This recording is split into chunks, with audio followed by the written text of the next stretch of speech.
Good morning, it's Jeff Altman, the Big Game Hunter. It's Monday morning at 9 a.m. Eastern, and this is where I like to give you a good, healthy dose of no BS job search advice.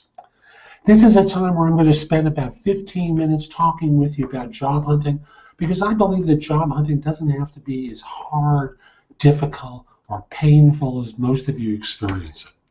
You see, the skills needed to find a job are different than the skills needed to do the job.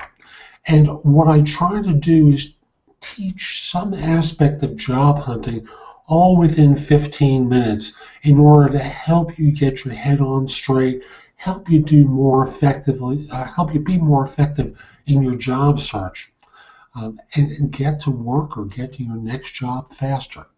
Now, today's show is brought to you by Audible. If you go to audibletrial.com/thebiggamehunter, you'll be able to download a free audio book from Audible. And obviously you like audio. You're listening to my podcast show.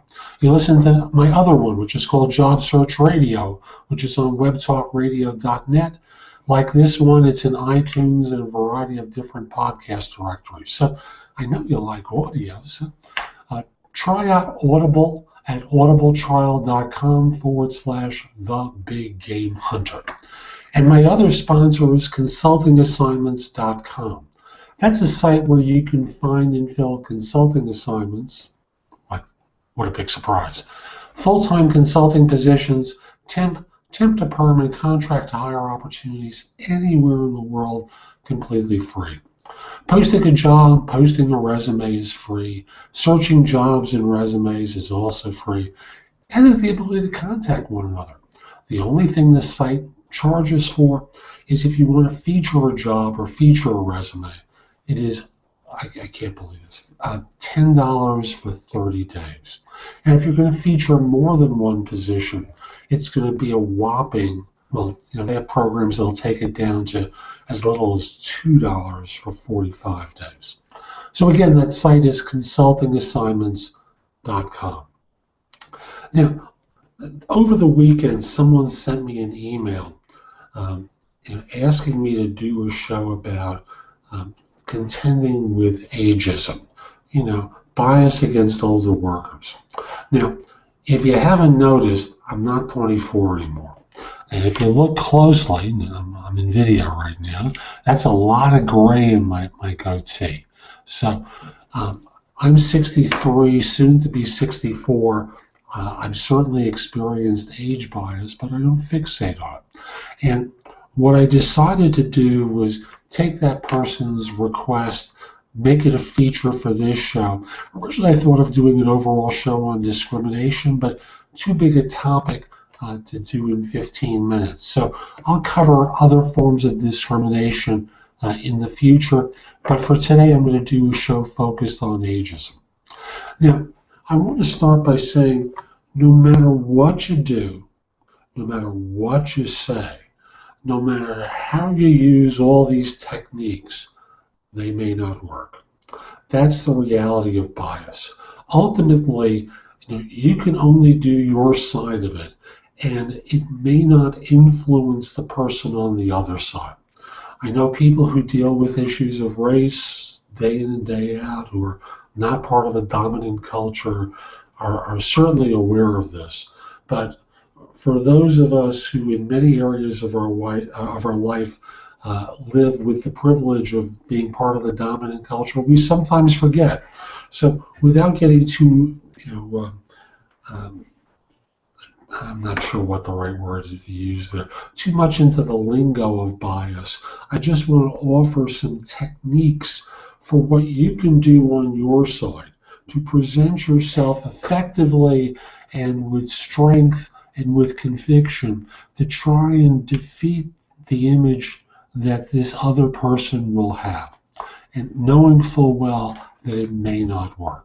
Okay, so the first thing that you do starts with yourself. You have to ignore the fact that bias may exist, and thus go into your interview, go into your job search with the awareness of ageism switch turned off.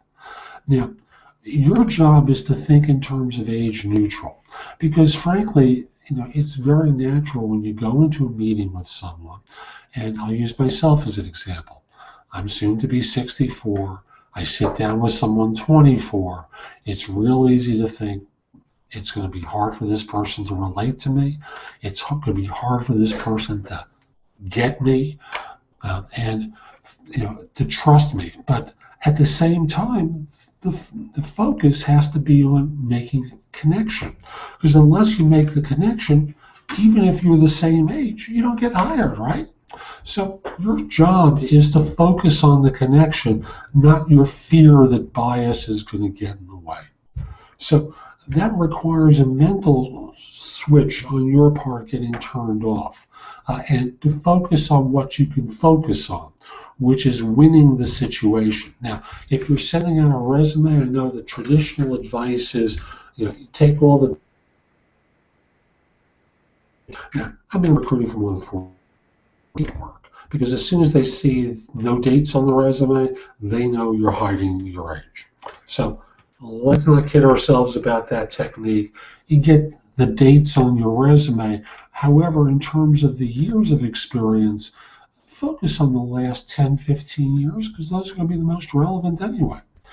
Using myself as an example, no one cares that I worked at a particular place in 1973, right? Would I ever get hired based upon what I did in 1973? Very unlikely, and the same is probably true of you too. So focus on the last 10, 15 years of your experience, because those are going to be most relevant. Then from there, in the course of your conversation, you want to focus on your abilities and capabilities, and not necessarily your experience. Now, I can't tell you the number of people who put in their resume, more than 30 years of experience doing such and such.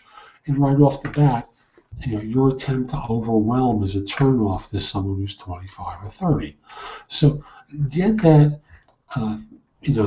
number of years off there and substitute the word extensive or substantial, or another word that is designed to create that impression of length of experience without mentioning number of years. Because after all, if you're going to go to 15 years of experience, why would you say in your summary area, if you use a summary, or in your cover letter, if you're using a cover letter, which you really should, why would you say you have 30 years of experience, or in my case, over 40, right? It's a turnoff.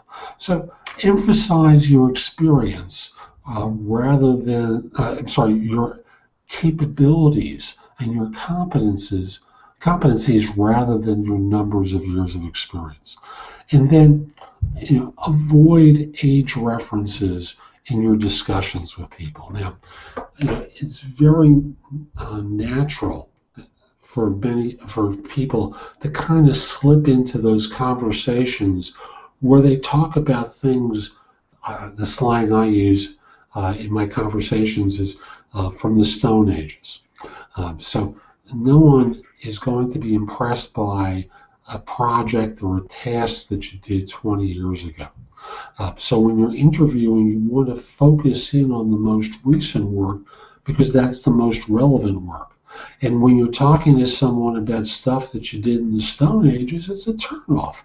Right off the bat, you identify yourself as a, quote, geezer. That's a loving term I use for myself, by the way. So rather than present as a geezer, focus in on someone who is successful, has been successful, and demonstrating points where you have been successful, getting that issue of ageism out of the way. You also need to practice interviewing. And I find that a lot of older workers think they interview better than they do. So rather than rely upon your previous success as an indicator of future, consider the possibility that you don't interview quite that well, and you need some practice and you need some rehearsal time. So get a coach. I do coaching, by the way. Get a friend, get a hiring manager to interview you as they might, and give you feedback. That feedback will go a long way toward cleaning up some of the sloppy areas that you've created for yourself. I also want to mention that I'm starting, you'll understand the reference now. There's one of my books is called The Single Best Question You Should Ask on Any Interview. And it also talks about one you can ask. And this has more than 200 pieces of information that will help you find your next job faster. Now, for years I've been selling it on Amazon for $9.99. I sold it for $19.99 in print form a number of years ago. I've switched my model, and I'm going to be selling all of my books, including that one, on a pay-what-you-want basis. So come over to thebiggamehunter.us, click the tab at the top, right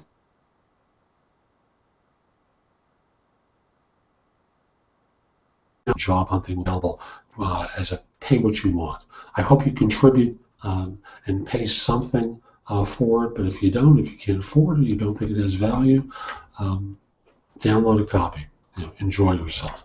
But learn what you've gotten lazy about in the way of job hunting and fix it. Fix the laziness, fix the sloppiness, and get better at it.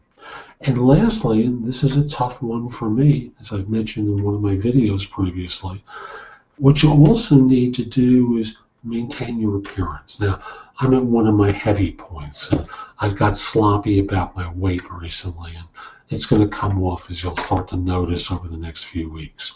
But for some of you, if you gain weight and you're out and about a lot, what often happens is your clothes don't fit properly. There's this pull that starts to happen on your shirt or blouse. Suddenly, there's a girth of yours that goes over the waistline, and it doesn't look well. And you may think it's ageism when it's an issue around your weight or appearance that's turning people off. So rather than give people that excuse and confuse the issue, I want to encourage you instead, keep your weight at the right level, keep your appearance looking well, get to the gym regularly, work out, do stuff to maintain your appearance. And between that and the other things I've said, it gives you a chance to defeat the ageism that might be showing up in your job search. So that's my advice for this show. I've got plenty more at thebiggamehunter.us. Now, I mentioned my book is over there, or the first of my books is over there. More will be coming up on the website soon. Pay what you want. Again, I can't stress that enough. But I also have several hundred YouTube videos available for you. All my podcasts of this show and my other one, Job Search Radio, are available there. You can also receive a complimentary subscription to either or both No BS Job Search Advice e-zine or No BS Hiring Advice e-zine at thebiggamehunter.us. Lots of content to help you with job hunting, plus places that you can post your resume to. A lot of good stuff that will help you. So come over to the website and go explore. A few final things for you. First of all, if your firm's trying to hire someone, I want to help with the search for however long you're there. If you happen to be a manager or above and you're trying to hire, I want to help you look good. Maybe it'll change your mind about leaving. Contact me. Send me an email at jeffaltman@thebiggamehunter.us. Let me know how to reach you or the hiring manager. I'd love to help your firm staff positions. If we're not already connected on LinkedIn, send me a connection request at linkedin.com/IN/TheBigGameHunter. I accept connection requests from people worldwide, except if you look like a spammer to me, then I won't do it. Finally, if you have a question about job hunting, you're not alone. Most people do, but they make the mistake of asking the wrong people for advice. Instead, reach out to me through liveperson.com, where I'm a job searching career coaching expert. I'll answer all your questions efficiently and accurately, and I've done this for many people so far. I'd love to help you as well. So this is Jeff Altman. Hope you found this show helpful. I'm not going to be broadcasting next week because it's Labor Day in the United States, but I'll be back the week after with more No BS Job Search advice. Take care.